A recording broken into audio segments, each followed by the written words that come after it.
Tignan yung mga boss. Dati binibenta namin to ng 35,000.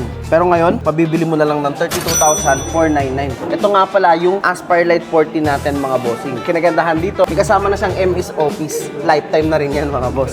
Sulit, di ba? So, ang specs nga pala nito mga bossing, ito ay naka-Intel Core i5 12th Gen, tapos naka-Intel UHD graphics na rin siya. So, pasok to para sa mga light video editing, light photo editing, or kung gumagamit ka ng Canva, pwede to. Alam mo bakit? Kasi naka 16 gigs of DDR5 RAM na din siya. Kasi kadalasan sa iba, di ba, 8 gig lang. So, eto, 16 gigs na mga boss. So, out of the box, hindi mo na kailangan mag-upgrade mga boss. Okay din pala siya for travel mga boss ha. Kasi naka 14 inches na to. Unlike dun sa mga 15 inches na malalaki at mabibigat. Hindi ko lang nagustuhan dito mga boss is wala siyang numpad. Pero hindi naman yung big deal kasi may mga nabibili naman tayo ng external numpad. Pero kung usapang portability naman, 14 inches, napakagaan, ayun, at manipis pa.